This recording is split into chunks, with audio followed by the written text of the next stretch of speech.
Hello once again, my monster cuties. Today is our 10th painting session, and I am going to finish this sucker off and put it to rest. Now, last week we did some effects to this thing to get what we have now. This is what it looked like before. This is what it looks like now. There are things about this that I like, and there are things that I don't. But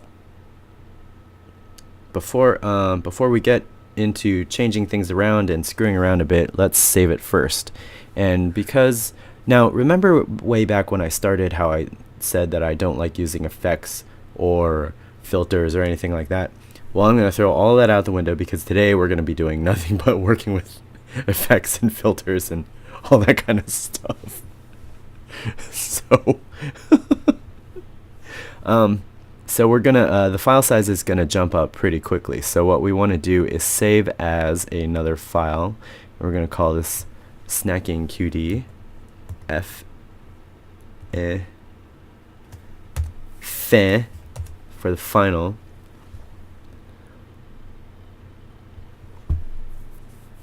And essentially what we're going to do is we're going to collapse some layers. So the background is already collapsed.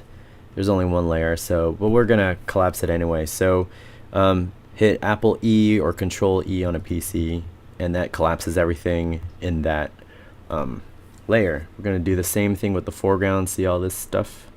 We're going to collapse that. So hit Apple E, Control E, that's all collapsed. This is the foreground. This is these bushes here. We're going to do the same thing, E, and then here's our effects layer. So we're going to keep that effects layer, and we're going to call this stuff here, this is the we'll call this original plate. And I think they're called, you call them plates because, well, I call them plates because in printing, traditional printing used plates of metal plates to actually print stuff out.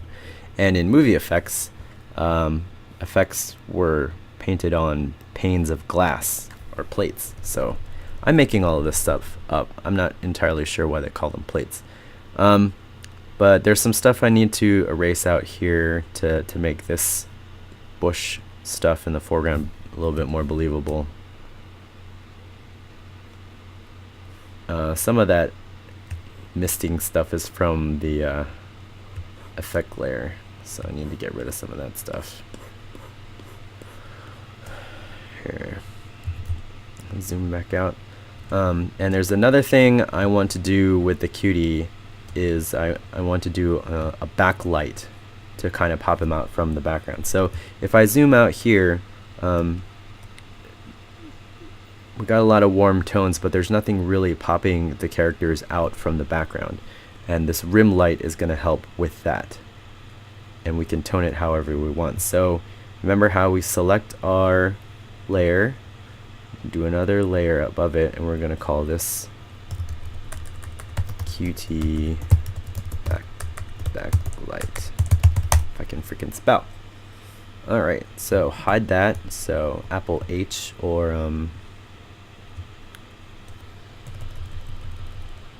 brain fart, Control H, and we want a cool light, so we're gonna tone it with some blue, and we're gonna paint just the edge,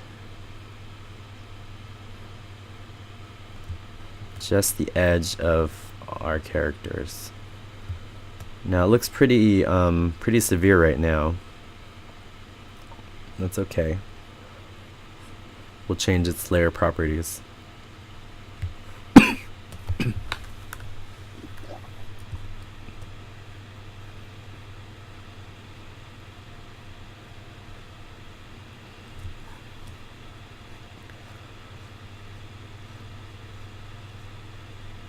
And just go around and pretend that there's a strong light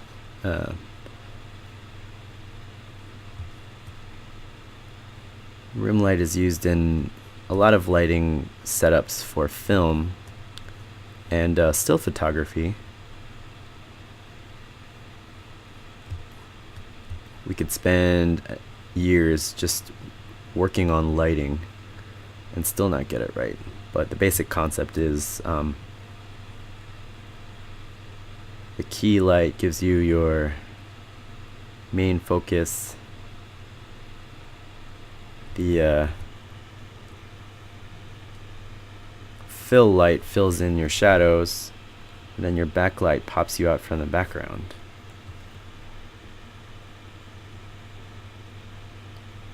So technically I guess there wouldn't be a backlight from the ground level because his body's all in shadow. So we're not going to go too far.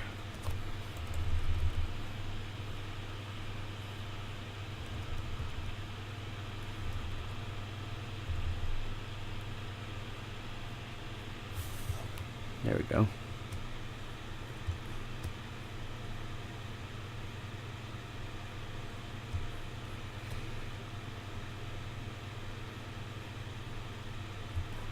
More backlight, rim light.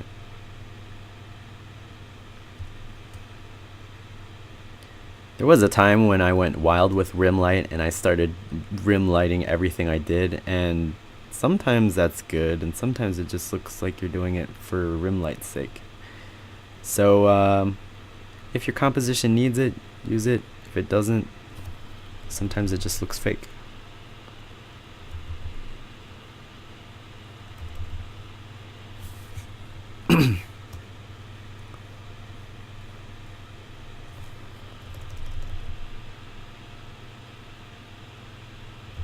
Oh, and I'm using a regular soft brush, no fancy schmancy brushes for rim lighting. I guess if you wanted to get really fancy with it, you could use a stippled brush to kind of make a stippled effect on it, but it's not necessary in this instance. Just want to get regular rim light going on here.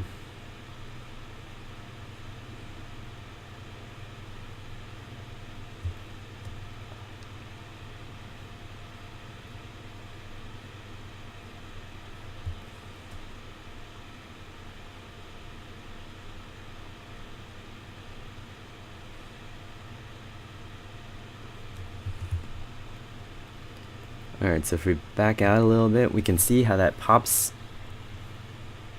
out from the background. We're going to add a little bit of rim here, just so we don't neglect any bits. Not to make it too glowy, so erase some of that stuff. We don't want it too glowy.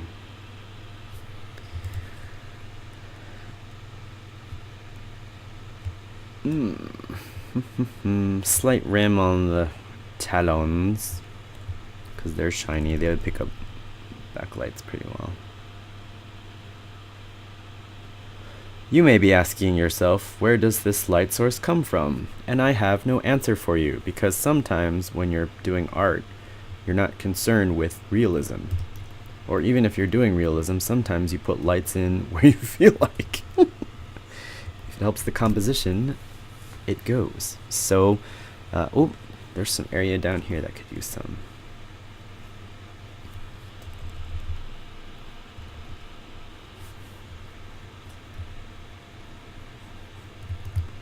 Alright, let's back out. Alright, so just to show you what we did with our rim light, let's turn it off.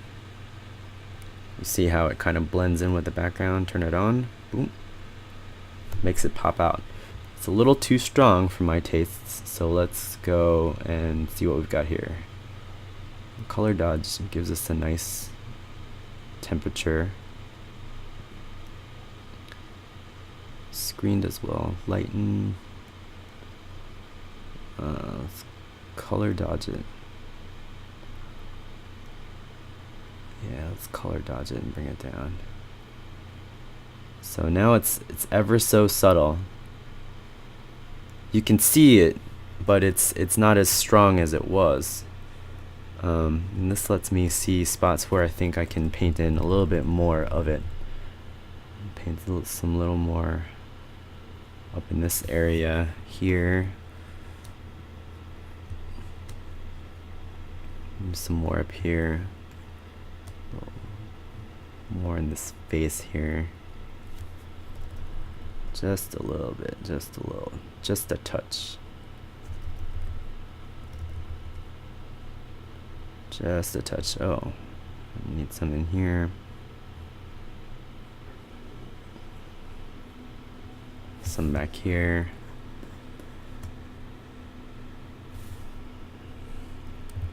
Yeah, I like that. All right, I'll sneak a little something something in here. Oops.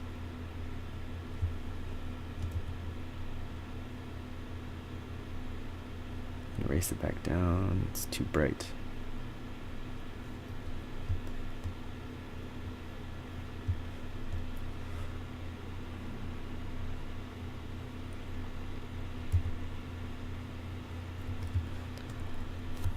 Let's cool it off a little bit.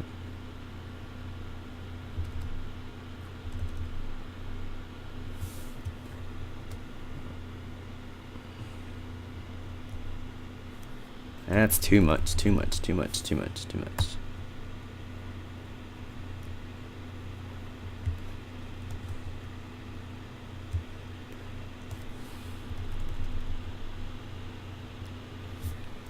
Dun dun dun dun dun dun dun dun dun dun dun dun. Alright, so turn it off, turn it on, turn it off, turn it on, turn it off, turn it on. Nice and subtle, just the way I like it.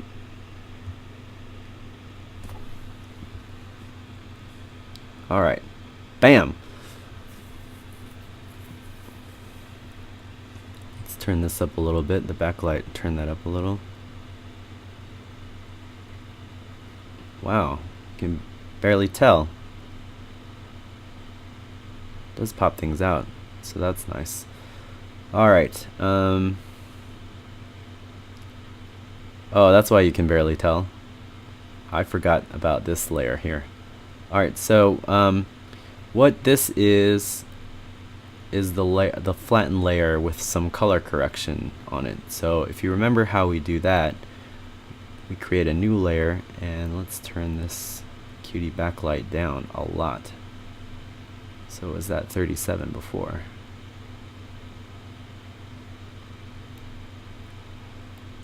Okay, so now we go pressed Shift, Option, Apple, or Shift, Control, Alt, and E. And what that does is it creates a new layer with everything that's visible. So that's what we did. That's what we did down here, and that's what we did up here. And what we're going to do now is we're going to do something called auto color. Nope. What did we do? I totally forgot what we did. It looks like we cooled it off somehow. Did we do auto levels?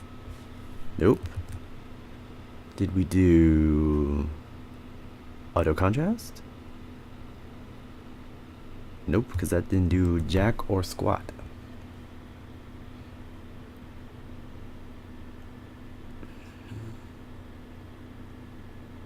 Maybe we messed with the levels.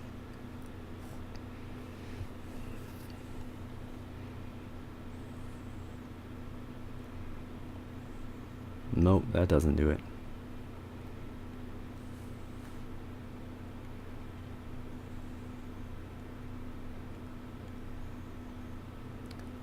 Well, whatever we did, I forgot what we did. We made it more purple somehow.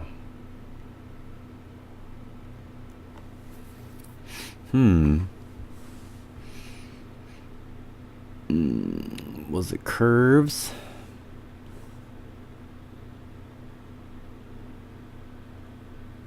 No, it wasn't curves.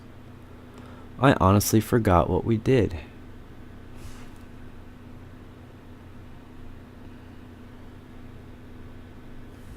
But it looks a lot more purple here, doesn't it? Alright. Let me put on my thinking cap now.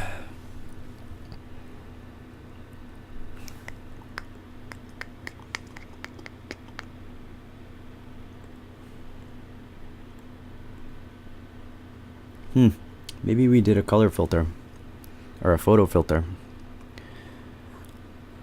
Layer, new adjustment layer, go to photo filter. We do not want a warming filter, we want a cooling filter.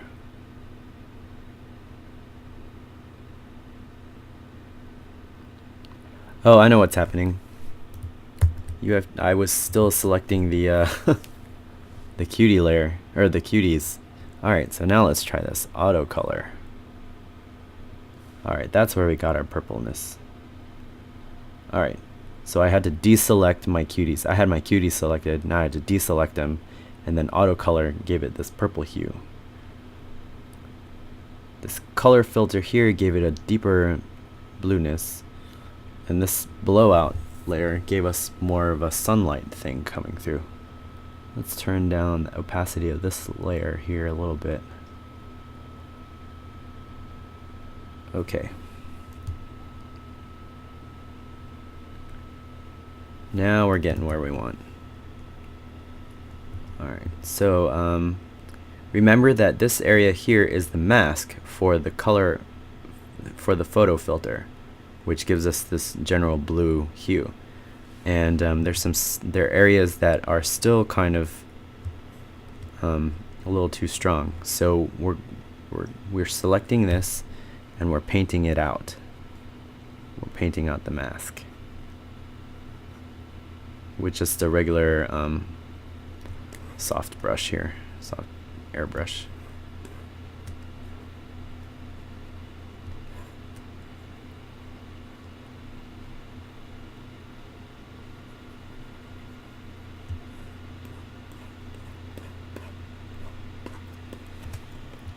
Okay, so I don't remember what this color was, so I'm gonna turn on normal and swatch it. There we go.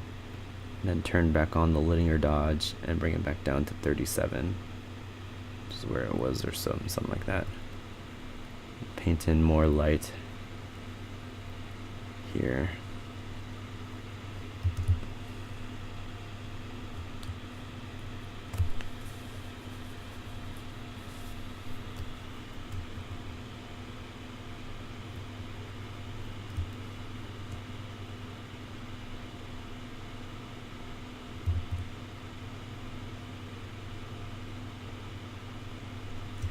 Alright, now even though this blue filter is kind of giving us a bluish hue, it's still not quite giving me the shadow that I want. So what I'm going to do is I'm going to select its transparency, its mask.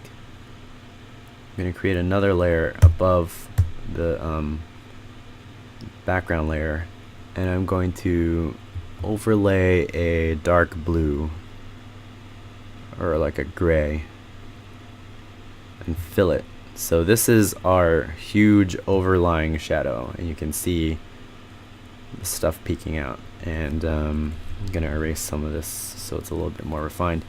And now when we hit multiply, it looks more like a shadow,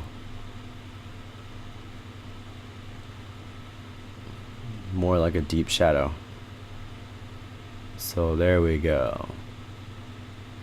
What happens if we do a color burn? Ooh, that looks not what we want. Linear burn versus multiply. Linear burn versus multiply. Darken color.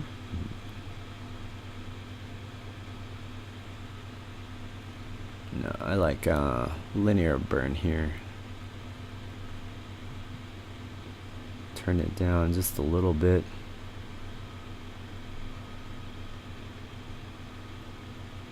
Alright, and then turn this down just a little bit.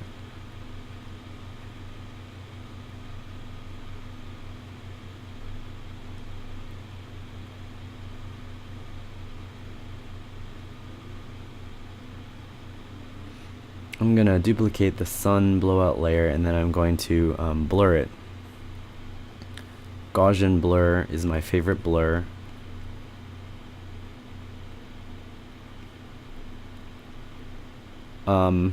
I honestly can't tell you why it's called a Gaussian blur, it seems to blur everything evenly.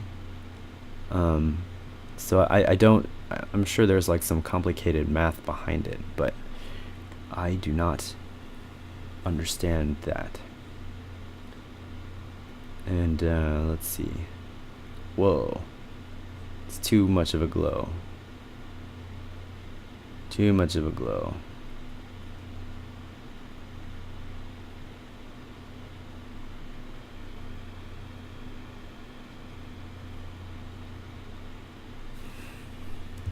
Yeah, let's zoom out and see what this looks like.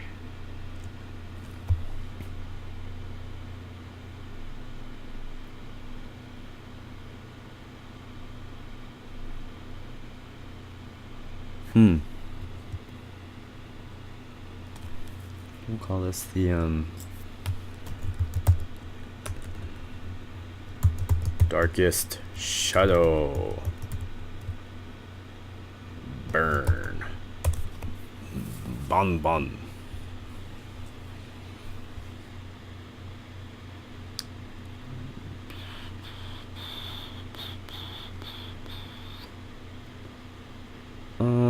I don't know. I like this layer. Let's turn it white. That didn't help.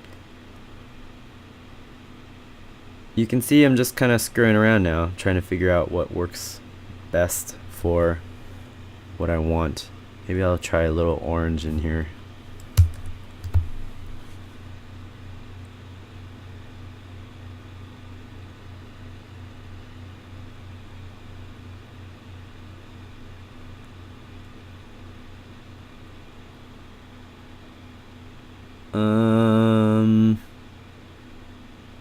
No, it's a little too glowy. Let's get rid of that one.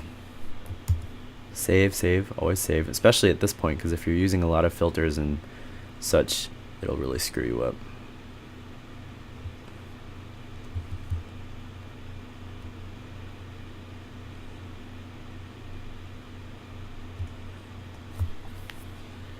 Alright, let's turn off the effects layer for a bit, and let's kind of fix this section here. These smooth edges bother me.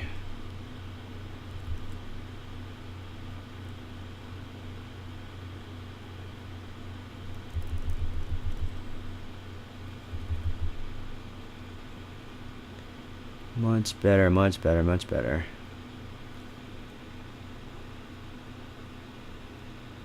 Get some variety in the silhouette here.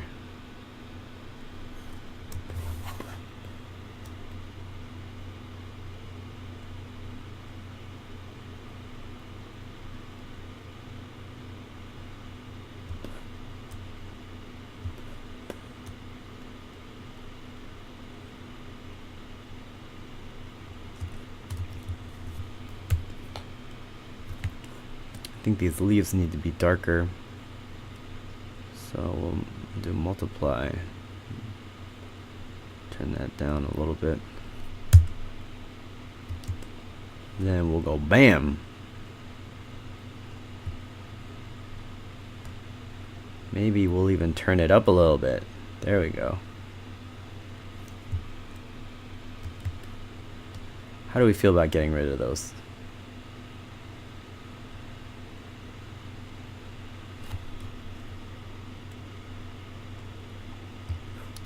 We didn't feel too good about getting rid of those. Alright, we need more color in our sunbursts. Shoot. I should just swatch the color and make it stay. Oop, that's my history. Here's my swatches. And boom. Yep, there we go. That's my light. Okay. Turn you back to linear dodge. Turn you down to like 37. And we'll paint some more of you in here so that we don't have that harsh edge.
One thing that might be interesting to see is if the bushes had a sort of reflective light to them. So I'm gonna select the transparency of the bushes, hide that, and I'm gonna create another layer above them and kind of screw around here.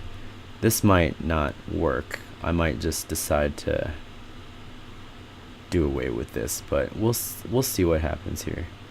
Cause leaves eat light. They kind of reflect light, or they kind of light kind of bounces along inside them, like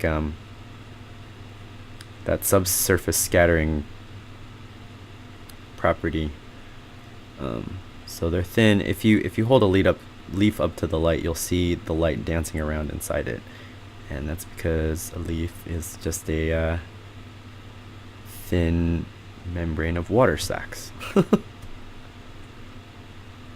So I guess technically there would be some light shining through in these bushes, and that's what I'm trying to imply with here,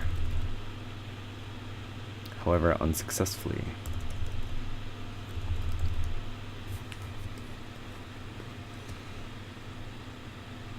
And let's linear dodge those beasties. Turn it down.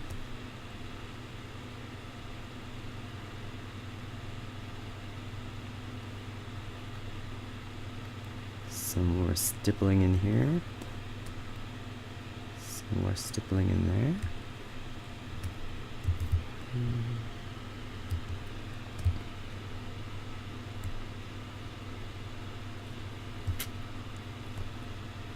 All right.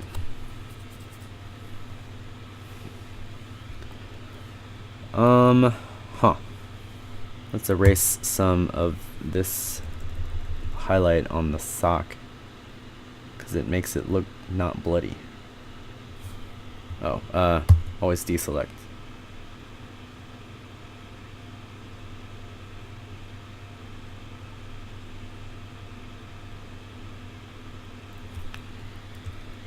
Sometimes we're going for effect rather than realism. Of course there would be a highlight there.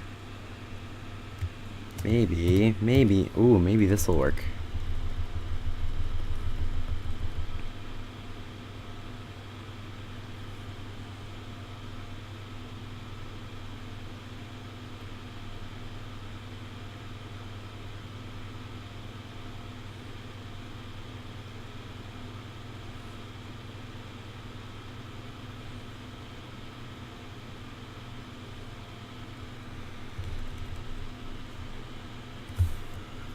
Oh, some funky is going on here.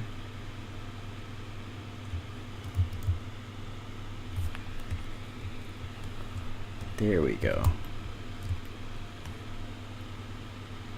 All right. Tone this down a little bit more.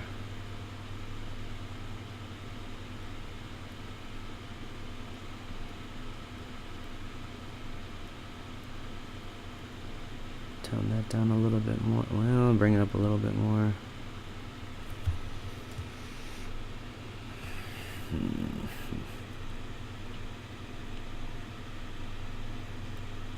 That edge is getting eaten up on the bushes. Let's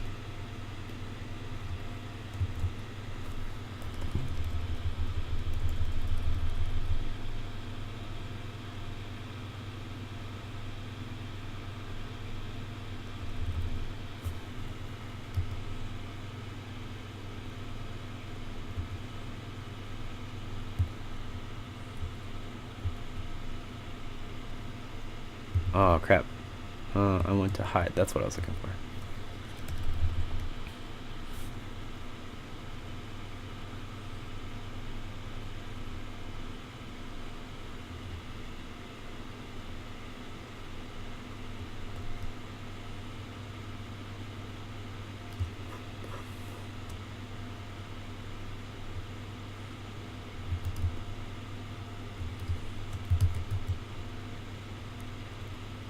I'm going to put some highlights into these claws. Once again, not for realism, but because I think they need it.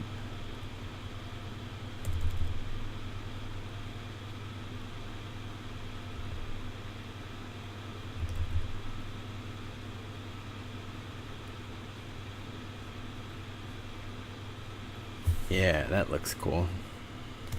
Same thing with these guys.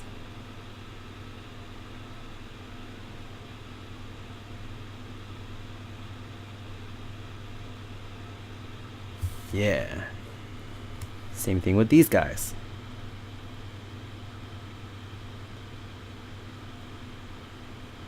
Yeah, yeah, yeah.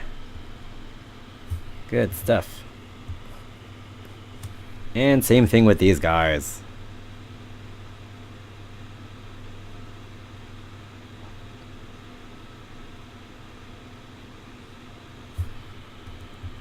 Whoops.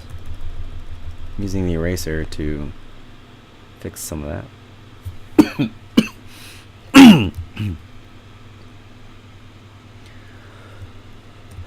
All right. So, without effects, with effects. Without effects, with effects. Without effects, with effects. Without auto color, with auto color. Without auto color, with auto color.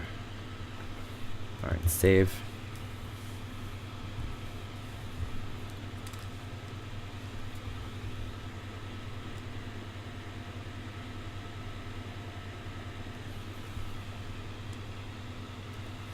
Alright, there's one other thing that I want to do. Let's create another layer, and we'll call this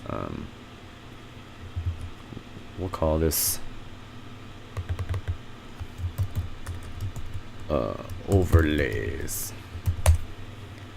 And what we're going to do is do that thing where we create a new layer with everything that's visible. So Apple Option Shift and E, or Control Alt Shift and E. Boink. There we go. We're going to go to our filter, and we're going to go to Sharpen. That's the one. We're going to go to Unsharpen Mask. And those settings are way too high, so we're gonna make our settings go lower. Take our threshold down, radius a couple of pixels, take the amount down.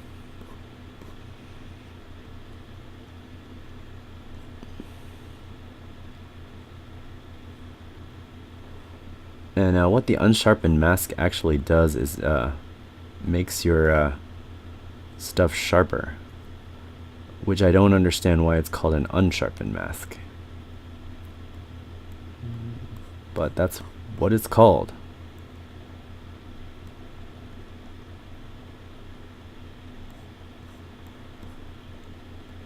And you can kind of see its effect as play around with these settings.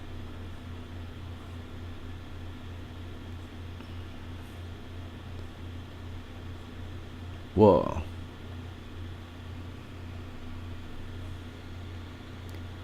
But what it does is it brings out some of the intensity in your piece. Like, here's an example. That's way too much.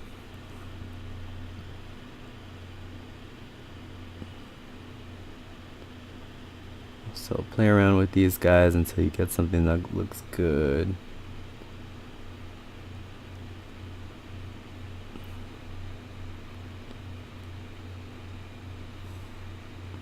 And then hit OK. Can we tell the difference?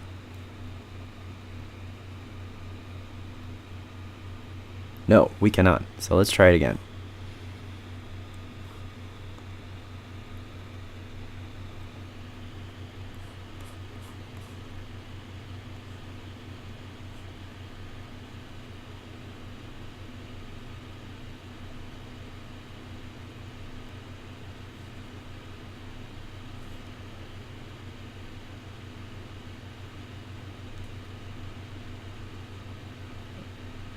See, now it brings out the brush strokes. That's kind of cool.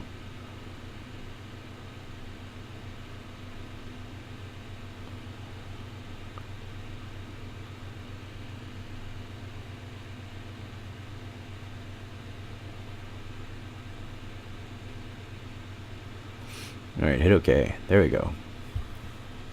So with it on, with it off. With it on, with it off. With it on, with it off. With it on.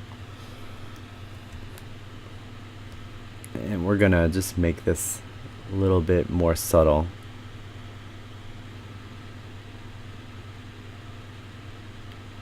Let's see what we do if we overlay. Whoa.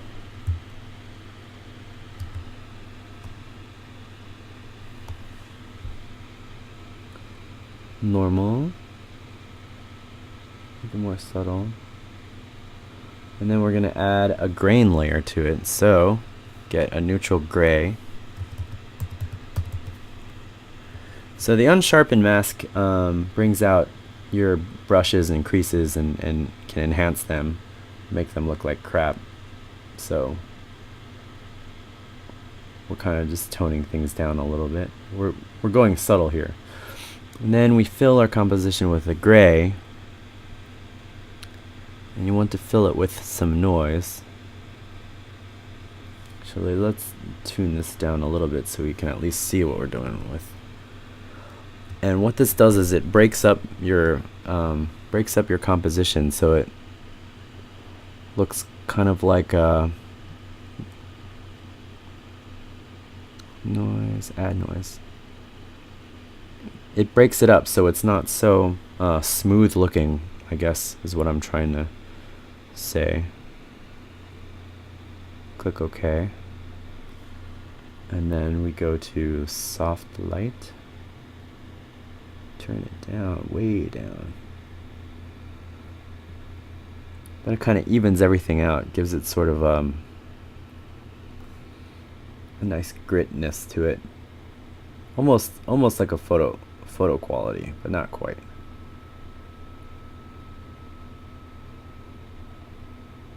Soft light. There we go. Zoom back. Of course, at this size, you're not really going to be able to tell. So if I turn off the gray, this kind of just breaks up everything. Alright, I might mess with it a little bit more, but for all intents and purposes, this is our completed monster cutie. So let's turn off those windows. Let's turn everything up. And here we go. So we've got our big guy, our little guy, foreground bushes, background crap, and some general lighting. And yeah, so this is it. So thank you all for tuning in and sticking with it. I know this has been a long, arduous process, but I hope you learned something from it, and I hope you gained some insight into different ways you can tackle a composition. And I think I've definitely learned a lot from going through this. I think my painting's getting better. I hope. I hope you can tell the difference from my earlier stuff. So until next time, thanks for tuning in, and good luck with your digital painting. Thanks. Bye.